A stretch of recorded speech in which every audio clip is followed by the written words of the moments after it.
ভাত হচ্ছে গরম গরম, ফ্রিজে ঠান্ডা, দেখলেই বুঝতে পারতেছেন ঠান্ডা, একেবারে বরফ ঠান্ডা তরকারি। ওই যে পুঁই শাক রান্না করছিলাম, সেই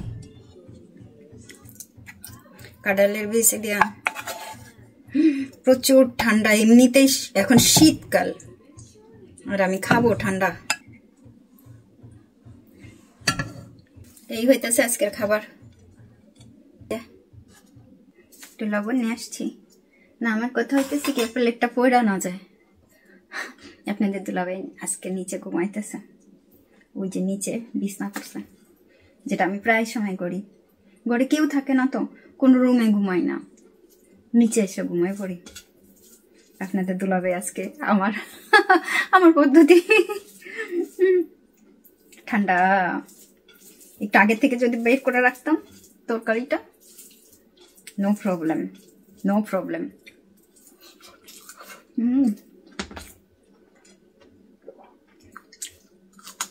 অনেকে বলবে কি আপু মরিচ এতগুলো কেন?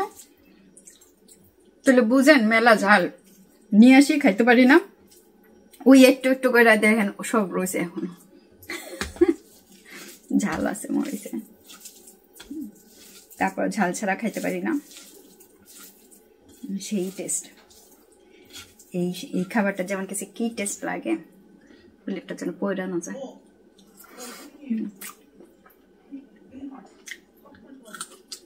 আজকে আমরা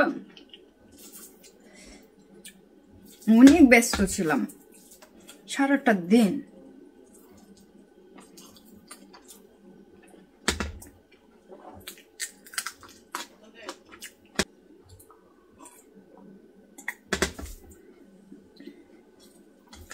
সকালে ঘুম থেকে উঠা আমরা একটু চা নাস্তা খাইয়া গেছিলাম একটা বাড়ি ভাড়া দিবে, সেই বাড়িটা দেখতে গেছিলাম। জামানত থাকে কিছু, আর ভাড়া এরকম দিতে হয়, হ্যাঁ গড়িয়ার নিয়ম। তো বাড়িটা দেখতে গেছিলাম, তো দেখে আসছি।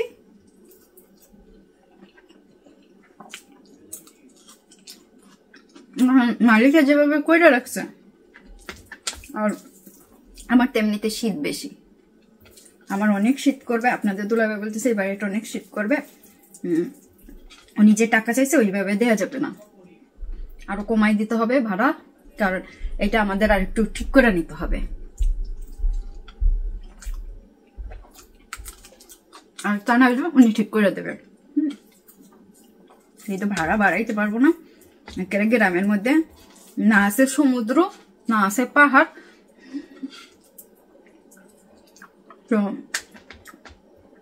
আজকে হচ্ছে 26 তারিখ অক্টোবরের, গতকালকে গেছে 25 তারিখ। 25 তারিখে আমরা দুইটা জমি দেখছি লিজের, আর আজকে দেখছি একটা বাড়ি। ওই গ্রামে লোক নাই, মাত্র হাতে গোনা কয়েকজন লোক, আর গ্রাম ফুললি ফাঁকা। মানে আমরা দুজনে পুরো শকড। প্রায় সময় নিউজে আসে যে কোরিয়ার গ্রামগুলো খালি হয়ে যাচ্ছে, কেউ গ্রামে থাকে না এখন আর, মাত্র বয়স্ক লোকজনেরা থাকে, এছাড়া কেউ গ্রামে থাকতে চায় না, এরকম। তো কোরিয়ান সরকার যারা অন্যান্য দেশ থেকে কোরিয়াতে জবে আসে,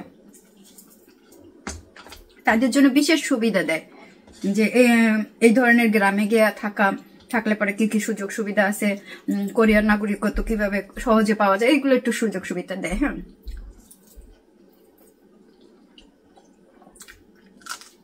জয়নগর গ্রামে গিয়ে অনেকে থাকে। ফুললি ফাঁকা, অনেক অনেক গ্রামে দেখতেছি, ওই যে যাচ্ছে তো প্রায় গ্রামগুলো ফাঁকা। অথচ কেন হয় জানেন? কোরিয়াতে ইনকাম না করলে টাকা নাই, খাওয়া নাই, ঘরে কোনো খাওয়া নাই। বিশ্বাস করবেন কি জানি না, আমাদের দেশে তো ধরেন ঘরে যদি চাল থাকে, চালটা যদি আনতে পারেন তাহলে খাওয়া হয়ে যায়, কিন্তু কোরিয়াতে তো চাল আনবেন কিভাবে? বাংলাদেশে সুদে টাকা লাগাবেন, আপনি পাবেন। কোরিয়াতে আপনি কার কাছে শুধু লাগাবেন? যে এনজিও গুলো আছে সেগুলো শুধু করে। পার্সোনাল ভাবে করা যায়, অনেকে হয়তো করে, হ্যাঁ অনেকে করে, কিন্তু পার্সোনাল ভাবে করে আপনি কি করবেন যদি টাকা না পান? আর বেশিরভাগ সময় কোরিয়ানরা ফেরত দেয় না,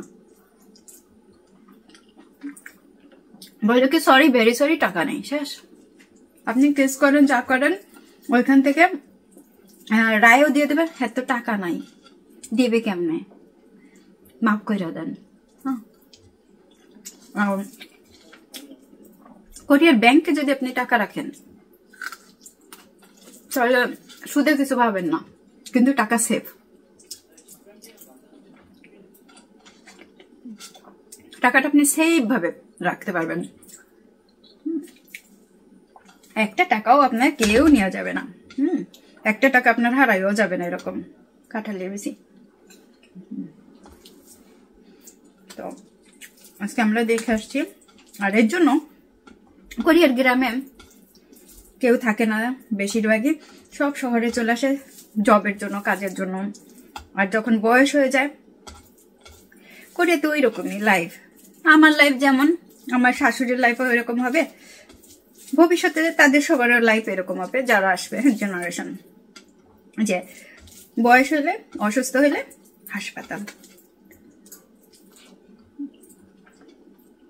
হাসপাতালে ভর্তি করে দেয় মৃত্যু পর্যন্ত, ঘরে রাখে না। তারপর হচ্ছে ঘরে রেখে কে সেবা করবে, তারপরে কে সেবা করবে, কে কাজ করবে? কাজ তো করতেই হবে।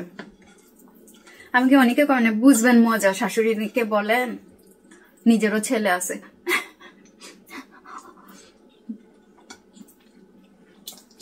তাদের জন্য বলি এটা কোনো ব্যাপার না, এটা কোরিয়াতে কোনো ব্যাপার না। এটা বাংলাদেশের জন্য এই যে বৃদ্ধাশ্রমে কেন দিল, কি কারণে দিল, এটা বাংলাদেশে চিন্তা করেন। কেন হাসপাতালে রেখে চিকিৎসা করতেছে? আপনি আছেন, আপনি চিকিৎসা করবেন, আপনাদের বাড়ি এনে রাখবেন। কোরিয়াতে এরকম না।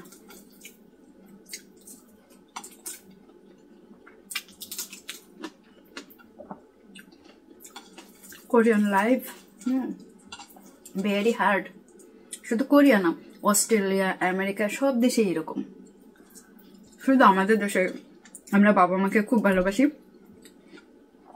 মানে বাবা মাকে নিজের কাছে রাখবো যত যাই হোক।